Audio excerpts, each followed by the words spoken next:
Did you just hear that?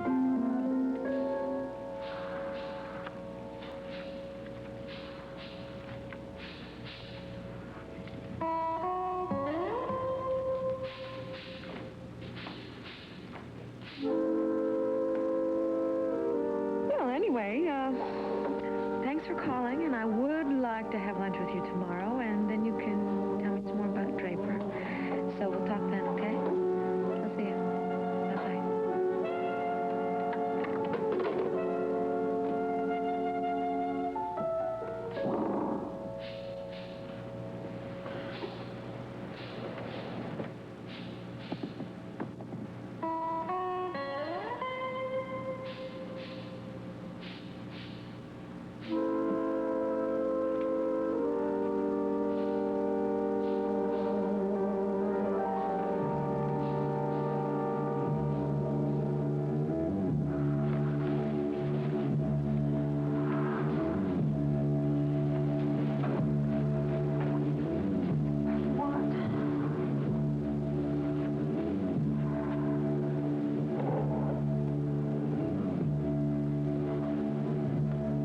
Replacement for your local newsboy. And while I was collecting, I just thought I'd stop up to see what you like. As far as I can see, fashionable, beautiful, and very desirable.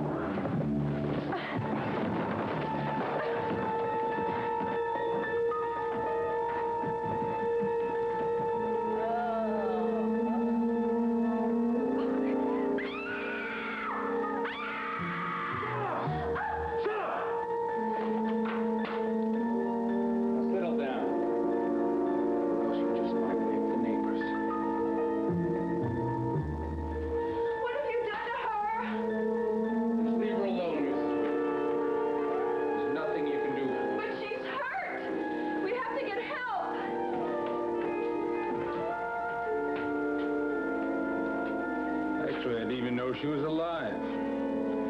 Please, you can have anything you want. Just take it and go away. I'd love to, darling. But there's nothing to take down here. You know, this job is a lot more difficult than I ever intended. And you can make it a lot easier for me if you just take me for a little tour upstairs. Now.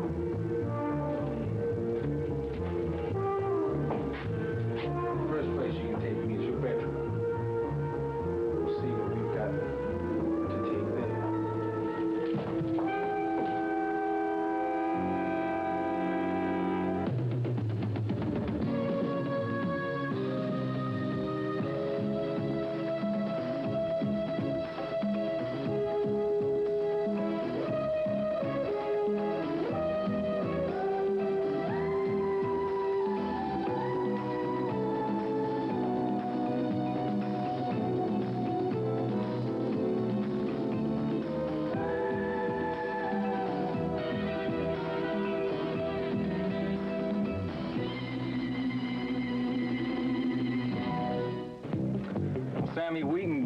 Raven's purse, but apparently some civilian came to her rescue. Really? I didn't know there were any heroes left. Well, neither did I, but apparently that's what happened. Anyway, he caught up with Sammy and gave her purse back. That's why she didn't report it, I guess. I see. That's why you decided that you just had to go out and... I was only doing my duty, Calvin. Yeah, nothing more, right? Hey, remember, she's a married woman. Yeah, so, where was the blushing bridegroom? Well, apparently they went out of town. He took his green-eyed monster with him. I guess she was home alone. Well, maybe that's why she was so nervous. But you said she looked fine. Well, she looked fine, but she sounded kind of shaky. I don't know. Maybe it's just my imagination.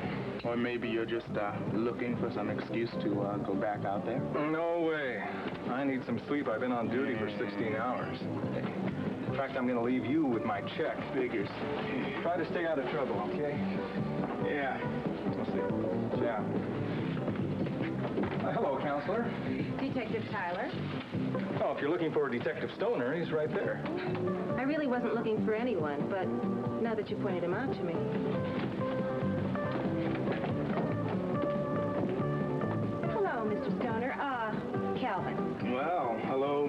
Bannister. Didi. Is Detective Tyler coming back, or may I join you? No, by all means, have a seat. Thank you. Would you care for a cup of coffee? Considering the lateness of the hour, I think hot chocolate would be better.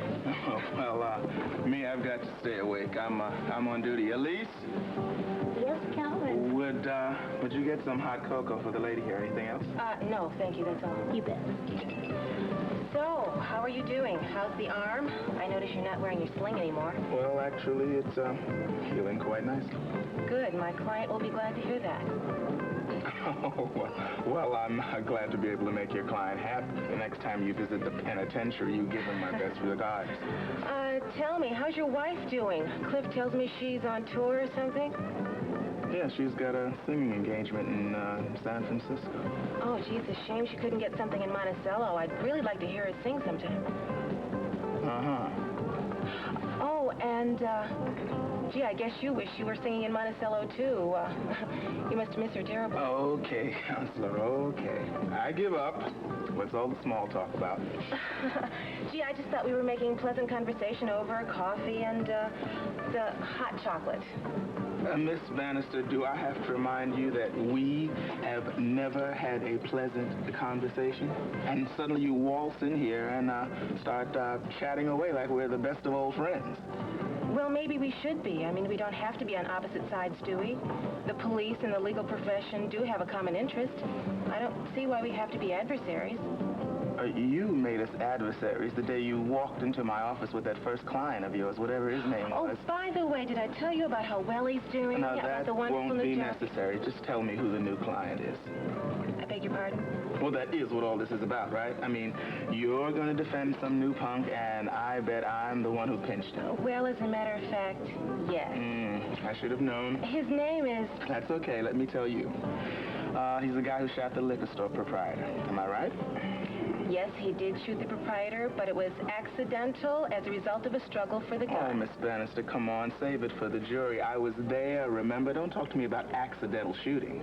Now, as I understand it, you weren't actually present at the time of the shooting. You chased the alleged perpetrator after he left the liquor store. At which point the alleged perpetrator hit me on my alleged head with the alleged gun that he was carrying. It was the proprietor's gun. My client was not carrying a weapon. Oh, I'll remind him of that. I'm sure he'll feel much better knowing that he was shot with his gun as opposed to a stranger's. Now, wait a minute. I am not saying that my client is innocent. And I am not saying that he does not deserve punishment. Oh, it's a beginning. So what are you saying? I'm going to recommend that he plead guilty.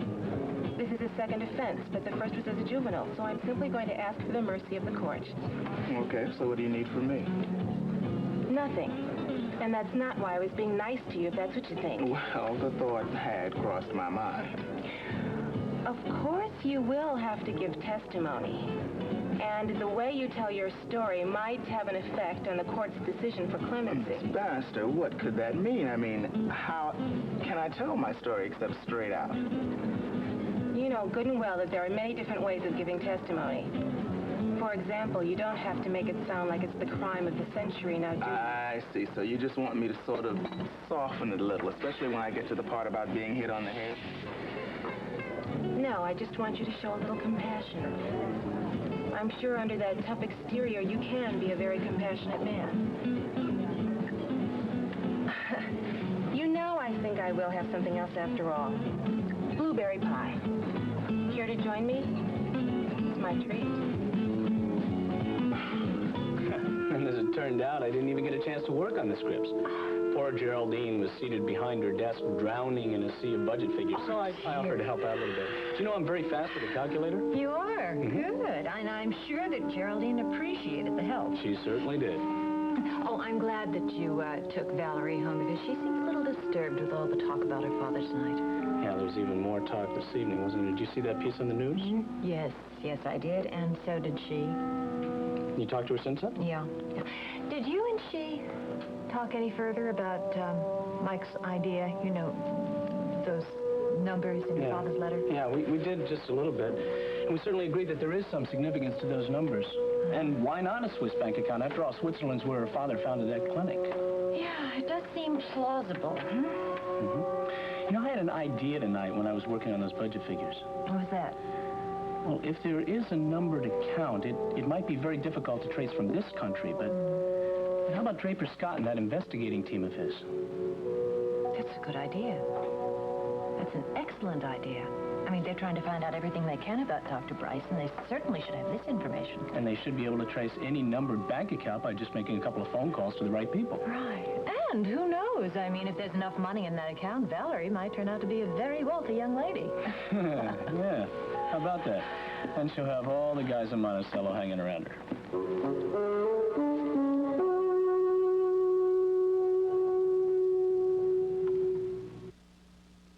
In a matter of seconds. A one-man office. Before, whenever a client would ask me a question and I didn't know the answer, I could always say, oh, my partner, Draper Scott, handles that part of the business. Now, I have to pretend I know everything. You mean you don't? No, I don't know everything. I know practically everything. Oh, I see. You know, I did finish 5th in my class at law school. Congratulations. How many in the class? 6? I deserve that. It's wonderful to have someone to trade insults with. I mean, I spar with Didi Bannister. She's the lady lawyer who's renting out the office space. But she's fresh out of law school. She has so many blinding ideals. I have to wear sunglasses around the office. She's a nice kid, though. She worships me. I'm sure she does. Oh, well, I've helped her out. I've thrown some work her way, helped her pay the rent. That's nice of you, Cliff. I'm nice.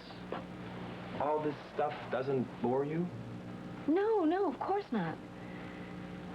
I am tired, though. Oh, that's my cue. I'll go. I have a habit of making people tired. Cliff, it's not you. I'm very grateful for your coming by, though. It was thoughtful of you. Well, I heard there was going to be that broadcast about your father. I didn't want you to have to face it alone. Yeah, I hope it's the last broadcast. Well, just in case it isn't, you know, I could always come by and hold your hand. Well, I didn't mean literally. I mean, I really didn't hold your hand. No, but you made me feel a lot better. Thanks. It doesn't have to be a TV show either. It could be a movie. You like movies? Yes? Great. I'll call you. Your phone number is 555-6363. I got that from detective novels, you see. First thing a good detective always does when he comes into a strange room is copy the number off the phone, especially when the strange room belongs to a beautiful woman. But a good detective would get the number right, Cliff. 6362. Oh, yeah, you're right. I better go. Thanks again. Good night. Can I ask you a question? Yes? Do you kiss on the first date? Sometimes. Great. This isn't the first date, Cliff. Oh, yeah, you're right. You didn't even know I was coming over. Well, I have something to look forward to. I'll call you. I have your number. Am I going too fast for you, Valerie? Good night. Am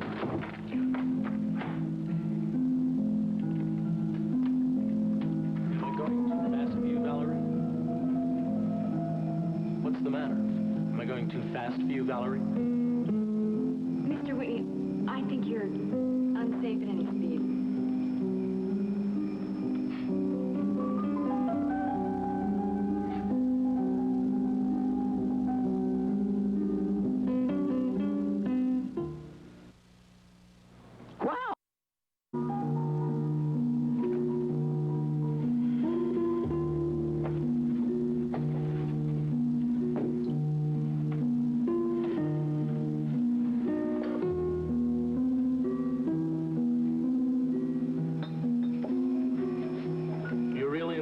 Girl, aren't you, Val?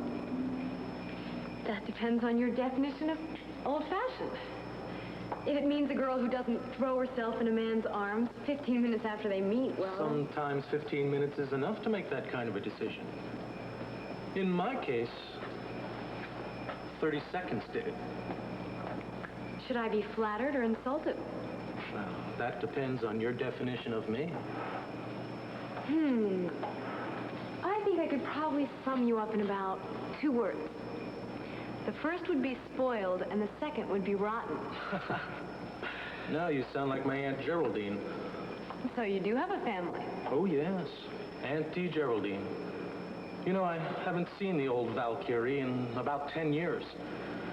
But I'm sure she hasn't changed a bit. And how about your family? I have one. Yes. And something tells me they're very strict with you. No, I'm very strict with myself.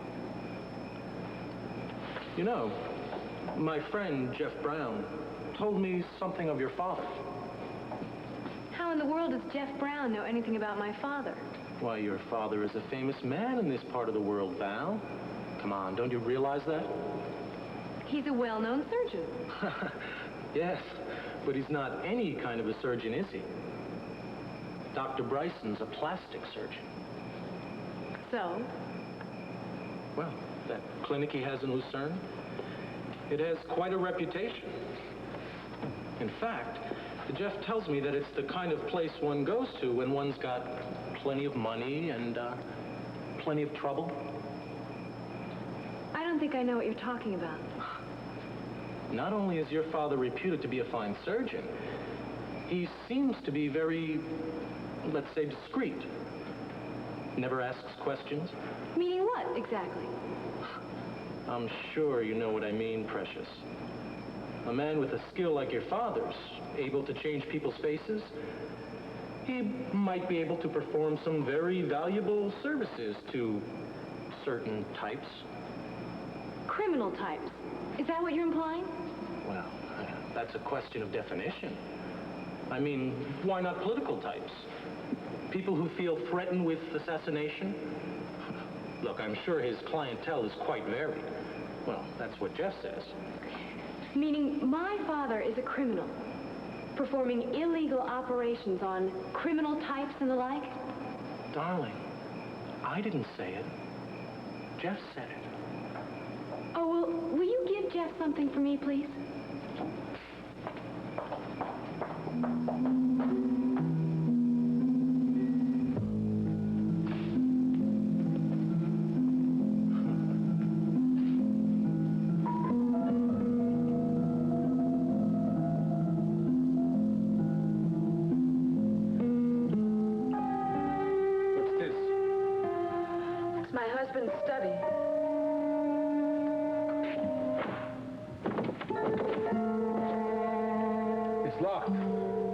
Keeps it locked. Where's the key? He has it. You're lying. I'm not lying. He has the key. He doesn't want me in there. People don't lock up things unless they're valuable. It's all right. I'll unlock it my way.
He's going to go away, and I'll get you an ambulance. It's not too late. We're all safe. That's where the ransom's kept. A wall safe. Rich people always have wall safes. Now, where is it? I don't know where... Oh. The picture. I I bet you it's behind this picture.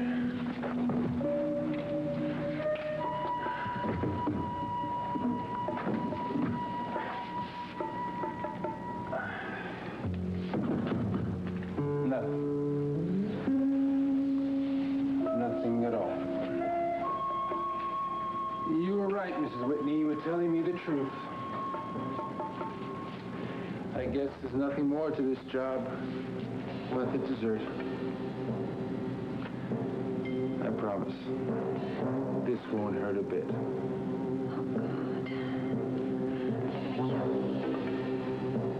Good night, dear heart.